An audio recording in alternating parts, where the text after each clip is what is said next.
ಅವರ ಮೇಲೆ ಕೊಲೆಯಂತಹ ಗಂಭೀರ ಆರೋಪಗಳು ಬಂದಿದ್ದಾವೆ. ಚಿತ್ರರಂಗಕ್ಕೂ ಕೂಡ ಇದೊಂದು ರೀತಿಯಲ್ಲಿ ಹಿನ್ನಡೆ, ಸಾಕಷ್ಟು ಚರ್ಚೆಗಳಾಗ್ತಾ ಇದ್ದಾವೆ. ಈ ಬಗ್ಗೆ ಮಾತನಾಡೋದಕ್ಕೆ ಹಿರಿಯ ರಾಜಕಾರಣಿ ಮತ್ತು ಹಿರಿಯ ನಟಿಯಾಗಿರ್ತಕ್ಕಂಥ ಉಮಾಶ್ರೀ ಅವರು ಇದ್ದಾರೆ. ಅವ್ರನ್ನ ಮಾತಾಡ್ಸೋಣ. ಚಿತ್ರರಂಗದಲ್ಲಿ ಅವರು ಜೊತೆಗೆ ಸಾಕಷ್ಟು ನಡೆಸಿದ್ದೀರಿ. ಇಂತಹ ಆರೋಪಗಳು ಬಂದಾಗ ಲೈಟ್ ಸ್ವಿಚ್ ಲೈಟ್ ಸ್ವಿಚ್ ಈ ಥರದ ಆರೋಪಗಳು ಯಾವ ಸೂಚನೆ ಕೊಡ್ತಾ ಇದ್ದಾರೆ? ಈಗ ಏನಾಗ್ತಾ ಇದೆ ಅಂತ ಹೇಳಿದ್ರೆ, ಇನ್ನೂ ಕೂಡ ತನಿಖೆಯ ಹಂತದಲ್ಲಿ ಇರುವಾಗಲೇ ಅವರು ಬಹಳ ದೊಡ್ಡ ಅಪರಾಧವನ್ನು ಮಾಡಿದ್ದಾರೆ ಅನ್ನೋ ರೀತಿಯಲ್ಲಿ ಪ್ರತಿಯೊಬ್ಬರು ಪ್ರಶ್ನೆ ಮಾಡ್ತಾ ಇರ್ತಕ್ಕಂಥದ್ದು. ನಾನೆಂಥದ್ದಕ್ಕೆ ಹೇಗೆ ಉತ್ತರ ಕೊಡೋಕ್ಕಾಗತ್ತೆ? ತನಿಖೆ ಆದ ನಂತರ ನಿಜವಾಗ್ಲೂ ಕೂಡ ಆರೋಪಿ ನಿಜವಾಗ್ಲೂ ಅಪರಾಧಿ ಅನ್ನುವಂಥ ತೀರ್ಮಾನವನ್ನು ನ್ಯಾಯಾಂಗ ವ್ಯವಸ್ಥೆಯಲ್ಲಿ ಕೊಟ್ಟಾಗ ಮಾತ್ರ ನಾವು ಕೂಡ ಹೀಗಾಗ್ಬೋದಾಗಿತ್ತು, ಆಗಬಾರ್ದಾಗಿತ್ತು ಅನ್ನುವಂಥ ಮಾತುಗಳನ್ನು ಮಾತಾಡ್ಬೋದು. ಈಗ ನಾನು ಏನು ರಿಯಾಕ್ಟ್ ಮಾಡೋಕ್ಕಾಗತ್ತೆ? ದರ್ಶನ್ ಅಂತ ದೊಡ್ಡ ನಟ ಸ್ಟಾರ್ ಇಂತಹ ಪ್ರಕರಣದಲ್ಲಿ ಸಿಲುಕಿಕೊಳ್ಬೇಕಾದ್ರೆ ಒಂದಷ್ಟು ಎಚ್ಚರಿಕೆ ಅಂತ ಇರಬೇಕು ಅನ್ನೋದು ನಾನು ಹೇಳೋದು ಇಷ್ಟೇ. ಸಾಮಾಜಿಕವಾಗಿ ನಾವು ನಟರೆಲ್ಲರೂ ಕೂಡ ನೀವು ಹೇಳಿದಂಥ ರೀತಿಯಲ್ಲಿ ಜನ ನಮ್ಮನ್ನು ಎಕ್ಸ್ಪೆಕ್ಟ್ ಮಾಡ್ತಾ ಇರ್ತಾರೆ. ಎಚ್ಚರಿಕೆಯ ಬದುಕು ನಮಗೆ ಸದಾಕಾಲ ಜಾಗೃತವಾಗಿರಬೇಕು, ಬದುಕನ್ನು ಎಚ್ಚರಿಕೆಯಿಂದ ನಿರ್ವಹಿಸಬೇಕು ಅನ್ನೋದಂತೂ ಸತ್ಯ. ಅದು ಅವ್ರ ಎಚ್ಚರಿಕೆಯಿಂದ ಇದ್ದರೂ ಕೂಡ ಇದೆಲ್ಲ ಹೇಗೆ ಆಗಿದೆ ಅನ್ನೋದ್ರ ಬಗ್ಗೆ ನಾನು ಹೇಳೋಕ್ಕಾಗಲ್ಲ. ವೇಟ್ ಮಾಡಿ. ಈಗ ಪೊಲೀಸರು ಗಂಭೀರ ಪ್ರಕರಣ ಅಂತ ತೆಗೆದುಕೊಂಡು ಅವ್ರನ್ನ ಅರೆಸ್ಟ್ ಮಾಡಿದ್ದಾರೆ. ಒಂದಷ್ಟು ಪೊಲೀಸರು ಕೂಡ ವಿಚಾರ ಮಾಡ್ತಾರೆ, ಇಂಥವ್ರನ್ನ ಅರೆಸ್ಟ್ ಮಾಡಬೇಕಾದಾಗ ಯಾವ ರೀತಿಯಾದಂಥ ಸಾಕ್ಷ್ಯಗಳು ಬೇಕು ಅನ್ನೋಂಥದ್ದು, ಅದೆಲ್ಲ ಸಿಕ್ಕಾದ್ಮೇಲೆ ಅರೆಸ್ಟ್ ಆಗಿದೆ ಅನ್ನುವಂಥದ್ದು. ಹಾಗಾಗಿ ಇಂತಹ ಯಾವತ್ತೂ ಕೂಡ ಚಿತ್ರರಂಗದ ಮೇಲೆ ಇಂಥ ಗಂಭೀರ ಆರೋಪ ಇಂಥ ದೊಡ್ಡ ನಟರಿಗೆ ಬಂದಿರಲಿಲ್ಲ. ಇದೊಂದು ರೀತಿಯಲ್ಲಿ ಕಪ್ಪು ಚುಕ್ಕಿ ಅಲ್ವಾ ಅಂತಂದ್ರೆ ಸಮಾಜದಲ್ಲಿ ನಾವು ಬದುಕುವಂತಹ ಸಂದರ್ಭದಲ್ಲಿ ನಮ್ಮ ಸುತ್ತ ಇಂತಹ ಘಟನೆಗಳು ಬರದ ಹಾಗೆ ನಾವು ಜಾಗೃತರಾಗಿ ಬದುಕಬೇಕು ಅನ್ನುವಂಥದ್ದು ಇದೆಯಲ್ಲ, ಅದು ಬಹಳ ಮುಖ್ಯ ಆಗುತ್ತೆ. ಸೊ ಬಹಳ ಮುಖ್ಯವಾಗಿ ಅದನ್ನು ನಾವು ಪಾಲನೆ ಮಾಡೋದು ನಮ್ಮ ಕರ್ತವ್ಯ. ಅಂಥ ಸಂದರ್ಭದಲ್ಲಿ ಇಂಥದ್ದು ಬಂದಾಗ ಕಪ್ಪು ಚುಕ್ಕಿ ಹೌದಾಗುತ್ತೆ ಅಂತ ನಾನು. ರಾಜ್ಕುಮಾರ್, ವಿಷ್ಣುವರ್ಧನ್, ಅಂಬರೀಷ್ ಇಂಥ ದೊಡ್ಡ ನಟರಲ್ಲಿ ಚಿತ್ರರಂಗವನ್ನು ಆಳಿದ್ದಾರೆ. ಯಾವತ್ತೂ ಕೂಡ ಕಾಂಗ್ರೆಸ್ ಮಾಡ್ತಾ ಯಾವುದೇ ಗೊಂದಲ ಸಿಲುಕೊಳ್ಳೋದಾಗಿ ಇರಲಿಲ್ಲ. ಇಂತಹ ಸಂದರ್ಭದಲ್ಲಿ ಒಬ್ಬ ನಟರು ಪದೇ ಪದೇ ವಿವಾದಕ್ಕೆ ಸಿಲುಕ್ತಾರೆ. ಅವರಲ್ಲೇ ಸಮಸ್ಯೆ ಇದೆ ಅಥವಾ ಸಮಾಜನೇ ಅನ್ನುವಂಥ ಒಂದು ಇಲ್ಲ, ಈ ಥರ ಪ್ರಶ್ನೆಗಳನ್ನು ಅಲ್ಲ. ನೀವು ಹಿರಿಯ ನಟರು, ಐ ಆಮ್ ಸಾರಿ, ನಾನು ಹಿರಿಯರಿರ್ಬೋದು, ಹಿರಿಯ ನಟಿ ಇರ್ಬೋದು, ಅವರಿಗೆ ಸಂಬಂಧಪಟ್ಟಂಥ ವಿಚಾರ, ಅವರ ಬದುಕಿನ ವಿಚಾರಗಳಿಗೆ ಸಂಬಂಧಪಟ್ಟಂಥದ್ದನ್ನು ಅವರನ್ನೇ ನೀವು ಕೇಳಿ ತಿಳ್ಕೋಬೇಕು. ಯಾಕೆ ಹೀಗಾಯಿತು? ಇಲ್ಲ, ಪದೇ ಪದೇ ದರ್ಶನ್ ವಿವಾದಕ್ಕೆ ಸಿಗ್ತಾ ಇದ್ದಾರೆ.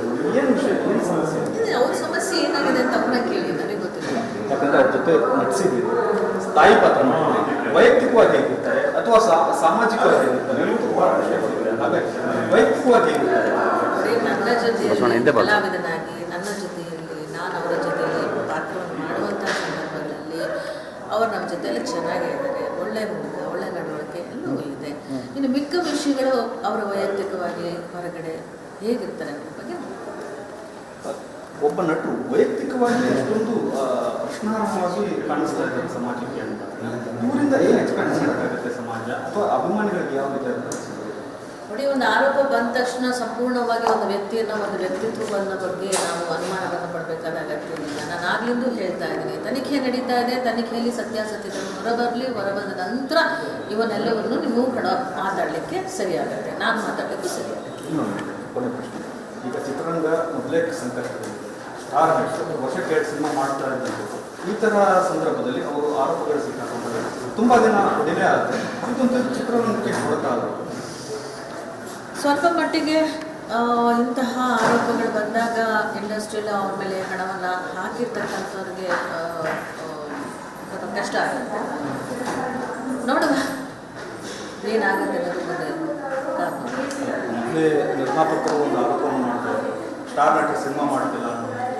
ಸ್ಟಾರ್ಗಳಿಗೆ ಈ ಥರದ ವಿವಾದಕ್ಕೆ ಸಿಲುಕೊಂಡ್ರೆ ಸಂಕಷ್ಟ ಅಂದರೆ ಮೊದಲೇ ಸಂಕಷ್ಟ ಇದೆ, ಇನ್ನಷ್ಟು ಸಂಕಷ್ಟಕ್ಕೀಡಾಗುತ್ತೆ. ಅವ್ರು ನಂಬ್ಕೊಂಡಂಥ ಒಂದಷ್ಟು ಕೆಲಸ ಮಾಡ್ತಕ್ಕಂಥ ಕುಟುಂಬಗಳಿರ್ತವೆ.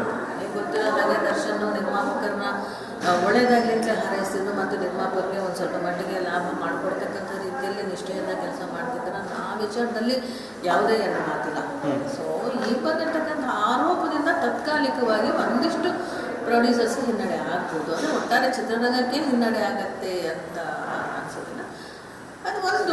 ಸಮಾಜದಲ್ಲಿ ನಾವು ನೀವು ಹೇಳಿದಾಗೆ ಅಂದರೆ ಸಾಮಾಜಿಕವಾಗಿ ನಮ್ಮ ಬದುಕನ್ನು ನಾವು ಕಟ್ಟಿಕೊಳ್ಳುವಾಗ ಇಂಥ ಘಟನೆಗಳು ನಮ್ಮ ಸುತ್ತಕೊಳ್ಳದ ಹಾಗೆ ಎಚ್ಚರಿಕೆಯಿಂದ ಇರಬೇಕಾಗಿತ್ತು ಅಂತ ಎಲ್ಲರೂ ಹೇಳೋದು ಹಾಗಾಗಿ ಇದು ನಮಗೆ ಅಲ್ಲ ಪ್ರತಿಯೊಬ್ಬ ವ್ಯಕ್ತಿಗೂ ಕೂಡ ಭಾಳ ಮುಖ್ಯ ಆಗುತ್ತೆ. ನಿಮ್ಮ ಕುಟುಂಬದಲ್ಲಿ ನಿಮ್ಮ ಸುತ್ತ ಏನಾದರೂ ಸುತ್ತಕೊಳ್ತು ಅಂತಂದರೆ ನೀವು ಕೂಡ ಸಮಾಜದ ಒಂದು ಭಾಗವಾದ ವ್ಯಕ್ತಿ ಅಲ್ಲ. ಹಾಗೆ ಕೊನೆಯದಾಗಿ ಈ ಪ್ರಕರಣದಿಂದ ಏನು ಆಶಿಸ್ತೀರಿ, ಏನು ಒಳ್ಳೆಯದಾಗುತ್ತೆ ಅಂತ ಆಶಿಸ್ತೀರಿ?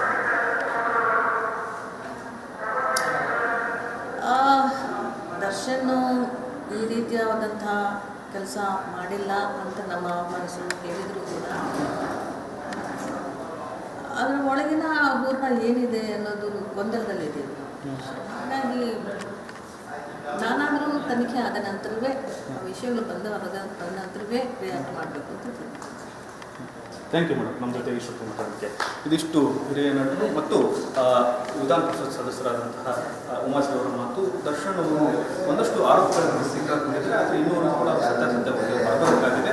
ಸದ್ಯದ ಮಟ್ಟಿಗೆ ಇದೊಂದು ರೀತಿಯಲ್ಲಿ ಕನ್ನಡ ರಾಜಕಾರಣಕ್ಕೆ ಭಾರಿ ಹೊಡೆತ ಅನ್ನುವಂಥ ಮಾತನ್ನು ಹೇಳ್ತಾ ಇದ್ದಾರೆ. ಕ್ಯಾಮರಾ ಮುಂಚೆ ಬಸವರಾಜ್ ಅಂತ ಪಬ್ಲಿಕ್ ಇದು ನಿಮ್ಮ ಧ್ವನಿ.